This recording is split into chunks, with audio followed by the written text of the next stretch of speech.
You are at the end of a long adventuring day. You are well past 8 hours of labor in. You have done cartography of new regions, discovered new lore, and only now do you get to the mouth of the dungeon. Dare you go in? You may be able to eke out a short rest. You know you can't get in along. But is it worth it?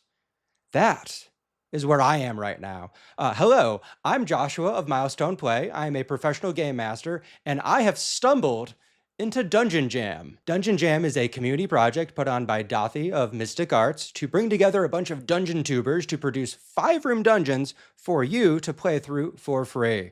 So I have stumbled into this. I was not preparing to make this video, but I wanted to, so let's get through this forced march. The dungeon I have for you is available for free on my Patreon, linked below, as well as a link to the playlist of all of the 2026 Dungeon Jam videos. These 5-room dungeons are meant for you to easily be able to open up and play through tonight if you wanted. You don't have to do a whole lot of prep. Everything in the 5-room dungeons are right there for you, or they're not. I don't know how all the other game masters are doing it, but at least for me, you got a map. There's a 9-page PDF for you to run through, and it'll be a good time. My gift to you for Dungeon Jam is Breathbreaker's Crypt, because I couldn't make it easy to say for the recording. Breathbreaker's Crypt is a tomb of an old adventuring party from 200 years ago that had all of the celebrity and a little bit of conspiracy. Now, the 4 things that I'm excited about for this dungeon is it has 2.5 plot hooks. It has a riddle puzzle in it that I have had 2 of my professional gaming groups already play through and got compliments from both of them. There's a vault with some fun magic items that I have adapted down to lower level play from some items I gave out at level 20 of a campaign that the players had a ball with. So you should have fun with them now, keep them with your characters if you do an extended game, and have fun with them later. And the last part of this adventure is an epic combat that I transposed from a 2nd level adventure I ran for one of my professional games. A 2nd level adventure that had a combat, people on the edge of their seats, enticed, tactical, playing through everything for 2.5 hours at 2nd level. You can't have those combats at 2nd level, but you can.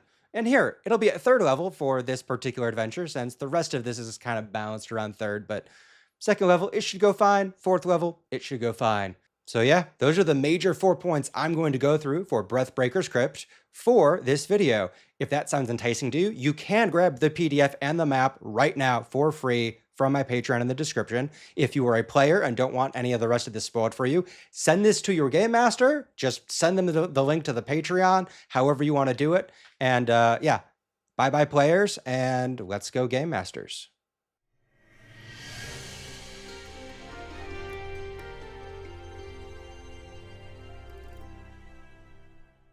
Point number 1, 2.5 plot hooks. What does that even mean? Well, for this one-shot, there is a deeper story that you could fully play into, and that first plot hook is stolen valor. These celebrities have a bit of duplicity in their story, and you happen to have a contact that knows a little bit more about the situation, and in fact, has an aggrieved party, a 5th member of this celebrity adventuring group that has been ousted early on in the career. What's going on? If you want to run this adventure as a one-shot, nothing more, nothing less, this is the plot hook for you. It goes deep into the narrative of the Breathbreaker's Crypt and the Breathbreakers themselves. Now, maybe you want something a bit more. Maybe you want something to start off your campaign and see where it goes from there. With that, we have plot hook number 2, Elemental Seeds. A mage approaches your party by the name of Kiormalak. Kiormalak is interested in doing research on elemental seeds, items that are generated within dragon hordes, and he believes that the Breathbreakers have gathered some of those early in their adventures and have them stored away in their vault. He wants you to go get them. If you do so, he will enchant one of your party's weapons with elemental magic. We're talking flame tongues, frost brands, shocking bursts, weapons like that.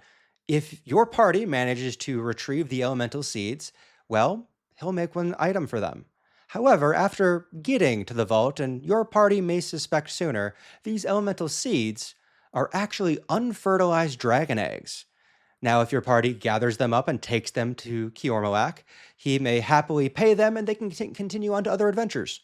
Or he may hire them to do the next step. Or your party may see dragon eggs, not want to give them over, steal them, go off, do their own things, and now you have an archmage chasing your party to fuel the beginning of your campaign. So that is two different plot hooks. What about the point five? Well, in the vaults in this crypt, I've left some of the places for items and treasures open.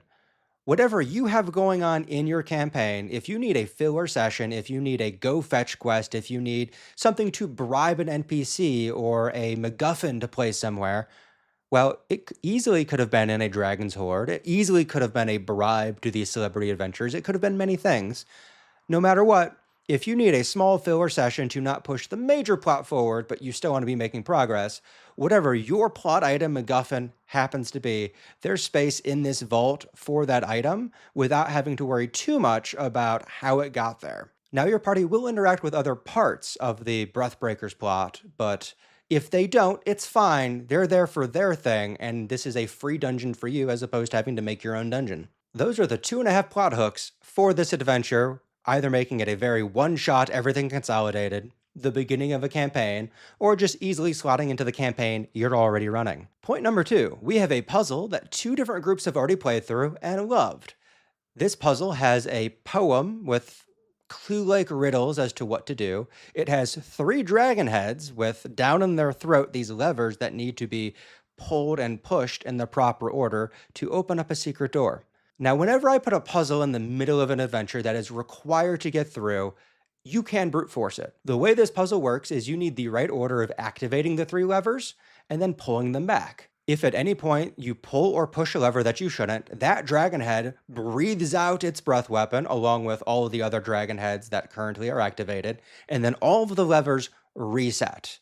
Now, your party isn't going to want to brute force this with their face without reading the poem at all. They're going to want the poem for clues to figure this out, but every time they do something right, they know they've done something right. Every time they do something wrong, they know that that is the step that they did something wrong.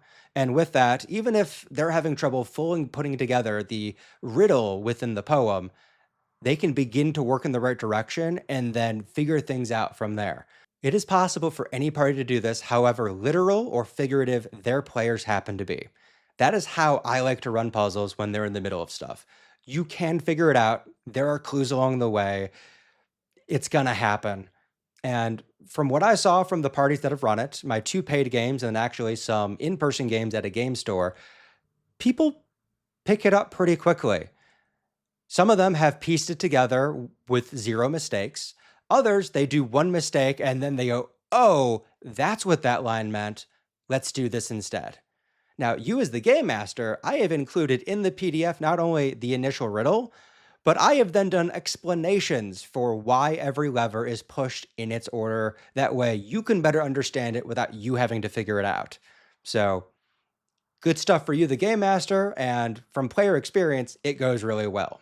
The third point are fun magic items that I have given versions of to level 20 characters, and they were using at level 20. Now, I have removed the +2s, +3s from the items that I gave to the level 20 adventurers, but here, they still have all the fun stuff. So we're going to quickly go through the 3 magic items that you can get from the vault in this adventure, and then there's going to be 2 more magic items that you get from the main boss.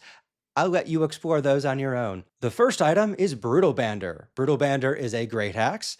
While you are attuned to it and holding it in your hand, it sets your strength score to 20. Now that seems very powerful, but also you have to hold it in your hand. It's really good for a big bonus on attack rolls with the axe and only the axe, but it doesn't make your barbarian or fighter overly powered outside of that because they're limited with their massive strength to stuff they can kind of do with one hand. You, the game master, may decide that that activity is a bit awkward to do holding a massive great axe. So yeah, you can have the 20 strength, but you also have disadvantage. At the same time, they may be locking themselves into this magic item. If the strength-based hero is never improving their strength score with ability score improvements, they are locking up that attunement slot that later on they're going to want to use for other stuff. So there's incentives for them to not rely on this axe all the time. It's even more fun, though, when you give it to someone who doesn't use their strength score. In the level 20 campaign that this was in, they gave it to a Haragon wizard, and it was hilarious. He was going Master Roshi on bad guys when he ran out of spells. It's just great. So that's Brutal Bander. Oh, no, that's not Brutal Bander. There's one more thing about it. When you attack with it and beat the armor class of the target by 10 or more, you get a secondary effect, either knocking them prone or batting them back 20 feet. Now, this isn't going to happen all the time, but it's going to happen sometimes. It's going to make those crits feel even better. It's going to make everything just a little bit more awesome when they're supposed to be awesome, pushing people about the battlefield, knocking them down, cleaving them with an axe named Brutal Bander. Come on! The second item is the Cloud Valley Shortbow. Now, the Cloud Valley bow does what it says. You do giant valleys of arrows. Depending on what your dexterity modifier is, you can create an area on the map as a special attack. Now, this takes your entire action, so you can't get a bunch of shots and also do this. Well, if you have action surge, you can. We're getting sidetracked. So if you have a dexterity modifier of 2, you can make a 2x2 square to target with this attack. You could make it 1x1, but why would you? Now, if you have a dexterity modifier of +5, you can make a 1x1 square, 2x2, 3x3, up to a 5x5.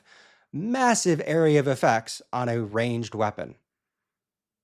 Now, what happens in that area? Well, every square targeted by this shot takes your dexterity score in damage. Your modifier figures out how big this square is, and then your score does damage. Now, if you give this at an early level, your archer is probably going to have a dexterity score of 16, so they can target a 3x3 square, and every single one of those squares is going to take 16 points of damage. Yes, this is very powerful. But if you're giving it to a fighter, you can't get multiple attacks in. If you give it to a rogue that's leveling up, they don't get their sneak attack.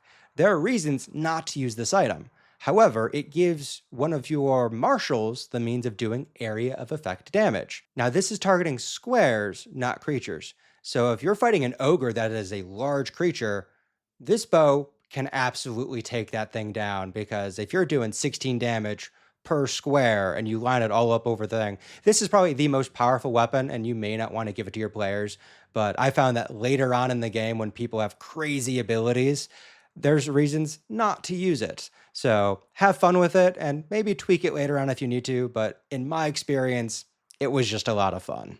If you enjoy the idea of squares-based targeting for area of effects as opposed to creature-based targeting, consider checking out our own in-development TTRPG, Herald's Decree. We have test plays up on our channel right now, as well as links in the description where you can get the rules and check it out for yourself. The final item we have in the vault for your players to get to play with in this one-shot is a short sword named Plague Driver. Plague Driver plays with the mechanics of advantage and disadvantage to have a little bit of fun. When you attack with advantage with Plague Driver, you get to split that advantage into 2 separate attacks. When you attack with disadvantage with Plague Driver and both attacks hit, you also deal additional poison damage to the target. Whether it's death by 1,000 cuts or those cuts getting infected, Plague Driver does what its name entails. Now, Plague Driver can be very powerful if you're playing with the optional rule that flanking gives advantage in combat. But if you're not playing with that rule, it gives incentive for more people to be taking the help action to help the wielder of Plague Driver as opposed to attacking themselves. Whether it's a non-combatant character, whether it's a familiar in the party, it gives you that incentive to be helping out a little bit more. And it's not always the advantage that players are interested in. I have had a level 20 fighter dive to the ground. That way, all of their attacks are at disadvantage to give additional poison damage on those hits. Now, in the level 20 version, they did have a bonus to hit from it being a +2 weapon, and it did twice the amount of poison damage, but I had to scale it down to make it a little bit more usable in a level 3 game.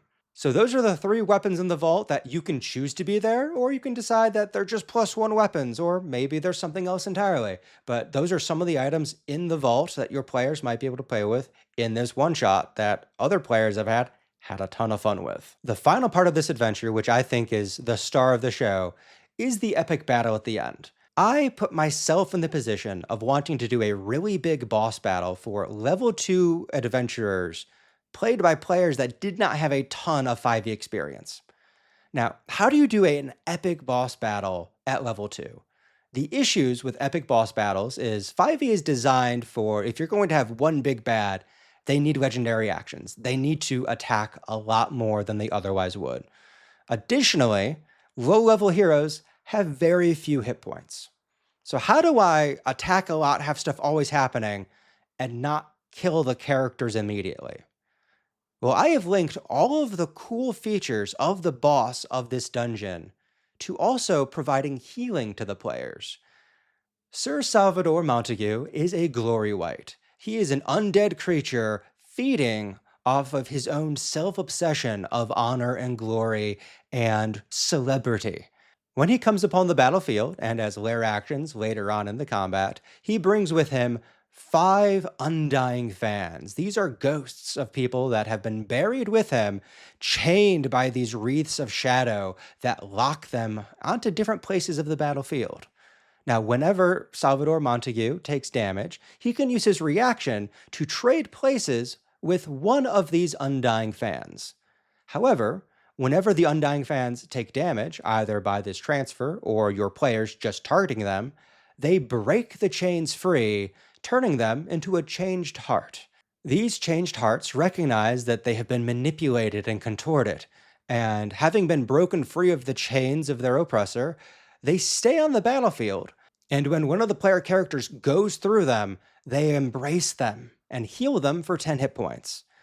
Additionally, Salvador Montague's other lair actions do some damage to the whole party, or give Salvador Montague temporary hit points based on the number of undying fans on the battlefield.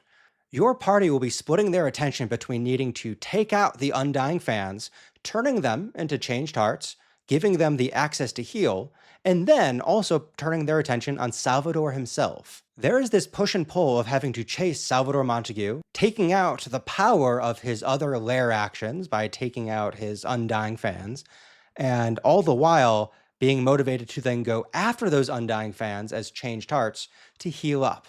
There's reasons to go everywhere on this battle map and not focus fire in any one spot, all the while your level 2, or in this case, possibly level 3 heroes, are not just immediately dying because of 1 or 2 bad die rolls. I've done this combat for people that are new to D&D, have some experience in D&D, for people that are new to RPGs, for people that have had 30, 40 years in the RPG sphere.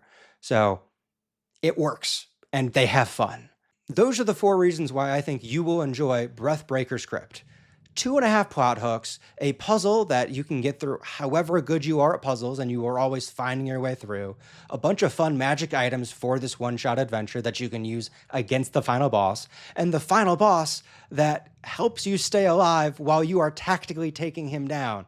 It's puzzles, it's combat, it's just a ton of fun. So that is my offering to you for Dungeon Jam 2026. You can get the map and the PDF of the story and the rules down in the description. You can find also the playlist to all of the other Dungeon Jam videos for this year. And I thank you so much for watching. Once again, I am Joshua of Milestone Play. I am a professional game master. Links down in the description, my Discord, all that. Just go play a 5-room dungeon and have a lovely.